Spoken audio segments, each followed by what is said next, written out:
Thank you, Mobolanli. My name is Perpetua Faslami Peter. Here is the news now. The Central Bank of Nigeria says it has set up 42 billion naira to speed up wheat production on 132,799 hectares spread across 15 states in the country. This was stated by Godwin Emefiele, Governor of the Central Bank of Nigeria, at the launch of the 2021-2022 Brown Revolution Field Day Harvest in Gabarin Village, Ringim Local Government Area, Jigawa State. Emefiele, represented by Haji Yasedatu Ibrahim, CBN Controller, Duse Branch, stated that the facility was provided to address challenges in the wheat value chain during the 2021-2022 dry season activities. He explained that the strategy was centered on making high-yield seed varieties available through a local seed multiplication program and extending wheat growing land through partnership with state and federal authorities. According to him, the Apex Bank aims to increase the annual cycle for wheat cultivation during the wet season through international partnership and the promotion of good agronomic practices. This is said increased wheat growers' income, resulting in more job creation and a ready supply for millers. Ibrahim also stated that the bank trained over 250 extension workers with a total reach of over 120,000 farmers in order to cascade learning to farmers in their respective locations via the GAP. According to him, in partnership with the Flour Milling Association of Nigeria, the Apex Bank identified, vetted and cultivated demonstration farms to comprehensively exhibit the better protocol for wheat growing in Nigeria and the impact of GAP on high yields to farmers. 14 Nigerian governors have arrived to Dubai, United Arab Emirates, for an annual investment meeting starting Tuesday, March 29. The gathering is expected to witness a highly engaging interaction which is to be anchored on behalf of the Nigerian governors by the Emirates Foreign Ministry of Foreign Affairs and International Cooperation, headed by Sheikh Abdallah and assisted by Walid of AIM. This is a product of a month-long interaction between the chairman of the NGF, John Kayode Fayemi, and His Excellency Ambassador Abdallah, who personally gave his commitment to ensuring a direct interface between Nigerian governors and strong business conglomerates in the United Arab Emirates. The chairman of NGF, Fayemi, who has been at the forefront of this arrangement and worked side by side with the Foreign Ministry in Dubai and the AIM management team, will arrive Tuesday to join the Global Leaders Debate and Grand Opening Ceremony.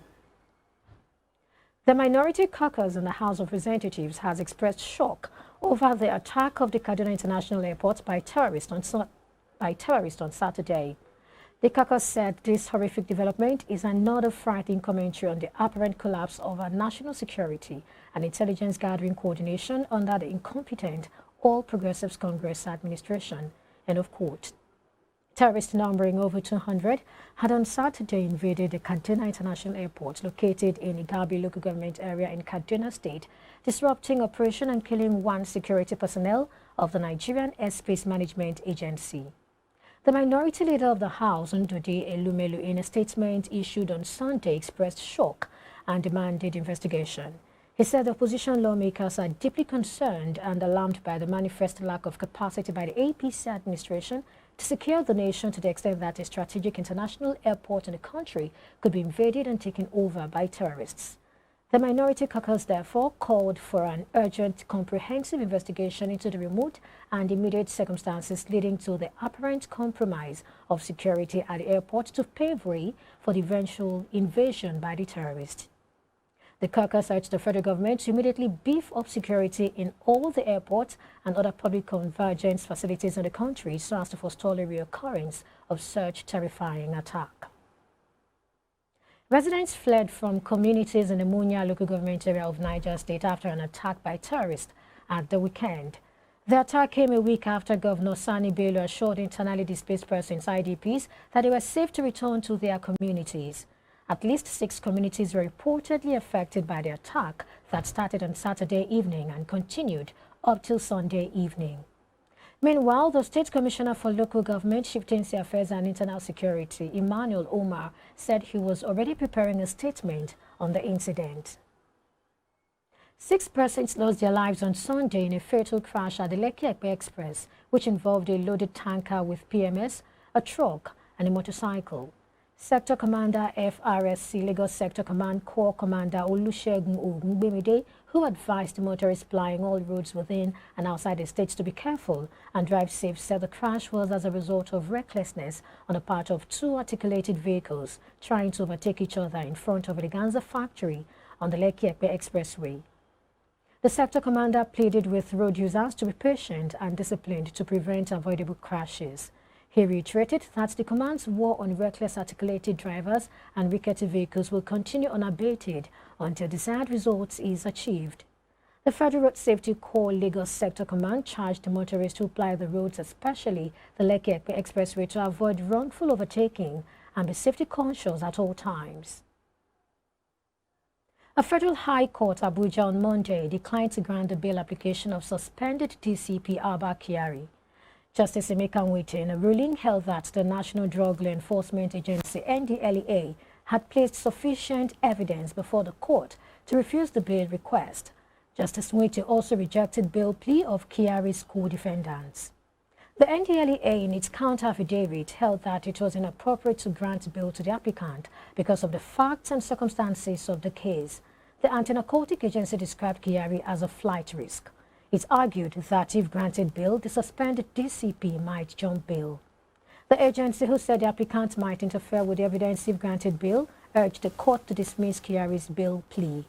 It argued that the medical challenges of the applicant was not beyond the capacity of the agency's medical personnel. The judge aligned with NDLEA's arguments and dismissed the request. A federal high court in Abuja on Monday quashed the money laundering criminal charges brought against the former Minister of Special Duties, Kabiru Tani Motoraki, by the federal government. The 16-count charges were quashed by Justice Inyang Ekwo on the ground that the trial of the defendants in the charges was not only illegal but unconstitutional. The trial was pronounced unconstitutional following the refusal of the Economic and Financial Crimes Commission, EFCC, to give effect to a letter by the Attorney General of the Federation, AGF, to make a case file in respect of the charges available to his office. Justice Ekwo held that under the 1999 Constitution and the Administration of Criminal Justice Act, ACJA 2015, the Chief Law Officer of the Federation has inherent powers to review any criminal charge, take over the trial, and even terminate the charges as his office may deem fit. The judge held that UFCC goofed by ignoring and neglecting the AGF's letter of April 4, 2020, which demanded the case file for review in order to avoid malicious prosecution. Justice Ekwo said that any law enforcement agency that ignores or neglects the directive of the Attorney General of the Federation, AGF, does so at its own peril. The judge proceeded to invoke sections 105 of ACJA and 23 of the Money Laundering Prohibition Act 2012 and 174 of the 1999 Constitution to declare the trial unlawful, illegal, and null and void, and struck it out. The ECOWAS Court of Justice has ordered the federal government of Nigeria to amend Section 24 of the Cybercrime Prohibition Prevention Act of 2015. The court said the modification would meet obligations under the African Charter on Human and People's Rights, ACHPR, and International Covenant on Civil and Political Rights, ICCPR. The case was filed by Socioeconomic Rights and Accountability Project, SERAP, a non-governmental organization. SERAP had challenged the legality and compatibility of the section in relation to the guarantees enshrined in Article 9 of the ACHPR and Article 19 of the ICCPR. The body maintained that it violated the rights to freedom of expression, information, and other rights of human rights defenders, activists, bloggers, journalists, broadcasters, and social media users. SERAP said since Act was passed, the Nigerian government and its agents have used the provisions to harass, intimidate, arbitrarily arrest and detain and unfairly prosecute the above listed. The applicant listed 12 high-profile cases of harassment, intimidation, unlawful detention, prosecution and imprisonment by federal authorities and several states of Nigeria between August 2015 and November 2018. Responding, the federal government of Nigeria urged the court to dismiss the suit on the grounds that it was misplaced and unproven and the relief sought were not grantable in law. Determined to speed up response time to accident and other emergency services, as well as the delivery of qualitative health care, The National Agency for the Control of AIDS has donated 8 fully equipped ambulances to the Oyo State government. Speaking at the event in Ibadan, Director General for the agency, Gambo Aliyu, represented by the Director for Community Prevention, Care and Support, Alexander Ogundipe, explained that the gesture was born out of the need to provide more succor and relief for Nigerians, as well as frontally addressing the health challenges being confronted across the state. Similarly, Secretary to the state government, Olubami Wadioshun, who represented the state executive, assured that the medical equipment would be put to judicious use. When we came on board as an administration, we found out that the ambulances we had were in very bad condition. So I think in the last 2.5 years, we probably have bought and also been donated to us about 13 to 15 ambulances, which we have deployed. They're all deployed. So I give you the assurance of His Excellency and the administration that these 8 ambulances will also be deployed accordingly. You can never get to the destination of excellence and perfection in one day. Civilization is about little advancements. By taking 10 facilities in Oyo State and giving them certain equipment, it will help to relieve some of those challenges in those facilities. Of course, this is help. This is donated by our partners, by the Global Fund, to these facilities. And you know, Nigeria is a 36+1 state. We can't bring all the things from and dump it in only one state. It has to be shared around. So you can imagine 10 facilities across 36+1 states. Do you know what that means? 370 facilities. So that's why this is just a token to encourage the people that are down here working to help get to their destination. You're watching News Now, Africa and foreign stories after this commercial break. Stay with us.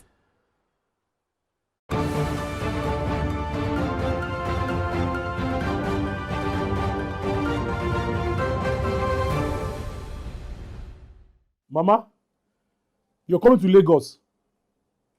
Banga. Baby, Mama just called me now. She's coming to see you. She asked me to tell you to make banga soup for her. And she's close to the house. Oh. How do you expect me to prepare banga in just few minutes? Ah. I have a solution for you. Really? Mm-hmm.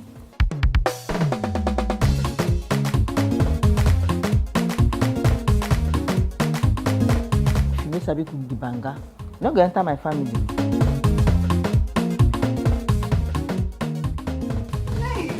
Pali banga is used in making other exotic dishes such as banga jollof rice, banga efo riro, banga asaro or yam porridge, banga egusi, and many more. Pali banga is easy to open, no preservatives, no cholesterol, and no coloring. Approved by NAFDAC. Manufactured by Pali Agro Products Limited. Available in all leading stores and supermarkets nationwide. Pali banga, natural palm fruit extract for tasty African cuisine.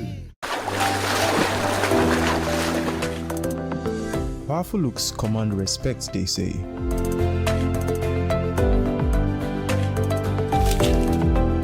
The perfect body, the perfect grooming, and ultimately the perfect skin. Looks, style, and grooming makes the ultimate man.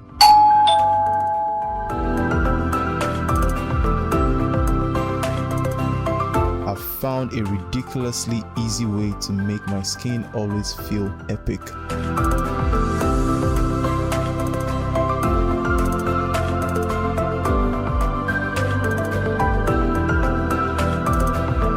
My name is Neo. I found Blemiviv, and now my skin finally makes sense.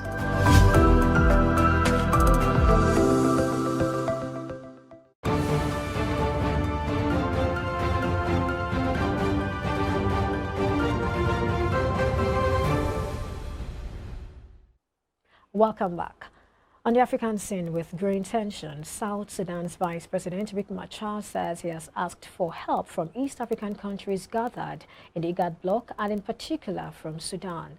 Machar, the embattled Vice President, says he wants Sudanese head of state and top general Abdel Fattah al-Burhan to come to his aid against his president, Salva Kiir. Khartoum was indeed one of the guarantors of the South Sudanese peace agreement signed in 2018 after 5 years of civil war. The new development comes as South Sudan government forces have reportedly surrounded the residence of Riek Machar in the capital, Juba. It's not clear if Mr. Machar is in the house. On Friday, the former rebel leader asked regional and international leaders to intervene to end renewed fighting in Unity and Upper Nile states, which are considered his strongholds. Clashes between South Sudan's military and forces loyal to Mr. Machar have been reported in various areas for weeks, threatening a fragile peace agreement between him and President Salva Kiir. The government has not issued any statement on whether its soldiers have surrounded the premises. A coalition of Burkina Faso civil society organizations composed of more than 72 members held a rally to call for the termination of military cooperation with France. The coalition called on the new Burkina Faso authorities to end French military cooperation in favor of Russian support to curb terrorism. Quote, "We contest installations of foreign armed forces that no longer deserve our trust on our soil. We demand the cancellation of the colonial agreements that have kept us in stalemate for years," said Soumaïla Nana, Secretary General, a coalition of over 72 Pan-Africanist CSOs. In recent months, Russia has been making inroads to several African countries through its private security firm Wagner, with an aim of stabilizing security in the rebel and jihadist-hit nations like the Central African Republic and Mali. The Faso-Lagam Tabazaka coalition, which brings together several civil society organizations, according to its leaders, was created in the aftermath of the January 24 coup against President Roch-Marc Christian Kabore. And on the foreign scene, Russian prosecutors said a legal opinion would be made on the statements made in the interview and on the legality of publishing the interview. Russia's communications watchdog told Russian media on Sunday to refrain from reporting an interview done with Ukrainian President Volodymyr Zelensky.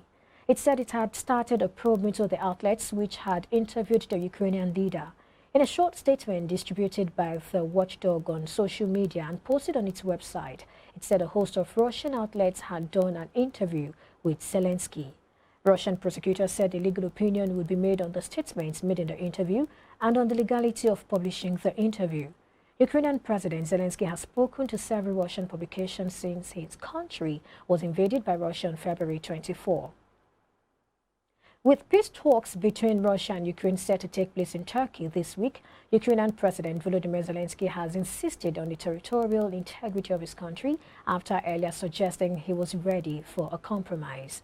Zelensky said in a video address to the Ukrainian people late on Sunday that in talks due to take place in Istanbul, his government would prioritize the territorial integrity of Ukraine. But in comments made to Russian journalists earlier in the day, Zelensky adopted a different tone, saying Ukraine was willing to assume neutral status and compromise over the status of the eastern Donbas region as part of a peace deal.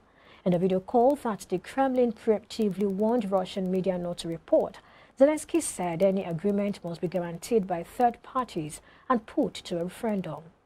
Zelensky has urged the West to give Ukraine tanks, planes and missiles to help fend off Russian forces. In a call with Putin on Sunday, Turkish President Tayyip Erdogan agreed to host the talks and called for a ceasefire and better humanitarian conditions, his office said. Ukrainian and Russian negotiators confirmed that in-person talks would take place. After more than 4 weeks of conflict, Russia has failed to seize any major Ukrainian city and signaled on Friday it was scaling back its ambitions to focus on securing the Donbas region, where Russian-backed separatists have been fighting the Ukrainian army for the past 8 years. And that's all on this segment. Thank you for watching. I am Perpetua Fasomi Peter. It's now back to Omobolanli.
Dry Cleaners Limited. Professional dry cleaners. Best in dry cleaning and laundry services that meets the needs of our consumers. Yeah. Swift Dry Cleaners Limited. Swift Dry Cleaners Limited. Swift Dry Cleaners Limited. Swift Dry Cleaners Limited. Yeah. For clean wash and quick delivery. Yeah. Swift Dry Cleaners Limited. Swift Dry Cleaners Limited. Swift Dry Cleaners Limited. For clean wash and quick delivery. Swift Dry Cleaners. Clean wash, quick delivery.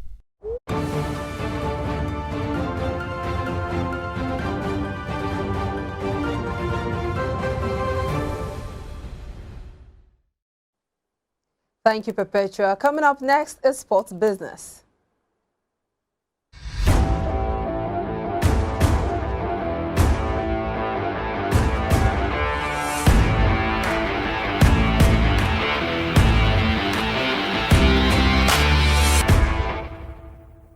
Chelsea Football Club could soon share owners with the Los Angeles Dodgers and Lakers as bidders for the club have been reduced to a shortlist. A consortium led by Dodgers and Lakers co-owner Todd Boehly, British real estate magnate Jonathan Goldstein, and Swiss billionaire Hans-Jörg Wyss is believed to be in the lead, but there are still several well-heeled contenders for the Premier League club. British businessman and former Liverpool chairperson Sir Martin Broughton and World Athletics president Sebastian Coe, along with Philadelphia 76ers and New Jersey Devils co-owners Josh Harris and David Blitzers, also made the shortlist. Harris and Blitzer will have to sell their stakes in Premier League club Crystal Palace should their bid be successful, while American investor John Textor, who has reportedly been seeking to grow his 40% stake in Crystal Palace, could potentially buy their shares. And still talking sports business at this hour, clubs in French football top flight Ligue 1 have agreed to the Professional Football League's investment deal with private equity firm CVC Capital Partners. Earlier this month, it was confirmed the LFP had entered exclusive discussions over Luxembourg-based CVC taking a 13% stake worth 1.5 billion euros in the organization's new commercial company that will handle the selling of broadcast rights for Ligue 1. The LFP said the deal would value French football's commercial arm at 11.5 billion euros. According to L'Equipe and RMC Sport, the LFP received an initial 600 million euros this July. Paris Saint-Germain, widely accepted as France's biggest club, will reportedly take 200 million euros of the 1.5 billion euros investment, having initially wanted about 30% of the total. Olympique de Marseille and Olympique Lyon will reportedly pocket 90 million euros apiece, while OGC Nice, Stade de Reims, and AS Monaco and Lille will get 80 million euros each. These payments will be made over 3 years, with the first amount being 40% of the total, followed by consecutive 30% installments over the next 2 seasons. Remaining Ligue 1 clubs will reportedly be paid 33 million euros each. Of this amount, 16.5 million euros will arrive this July, and the remaining half will be received in June 2023. The LFP will also reportedly immediately reimburse a 170 million euros state loan it took during the height of COVID-19 pandemic. In addition, the organization will place 100 million euros in a reserve fund, and a further 100 million euros will be used for operating costs for the new commercial company. The deal is expected to be formally signed off at an LFP General Assembly on the 1st of April. And that's it on Sports Business. I'm Samson Olede.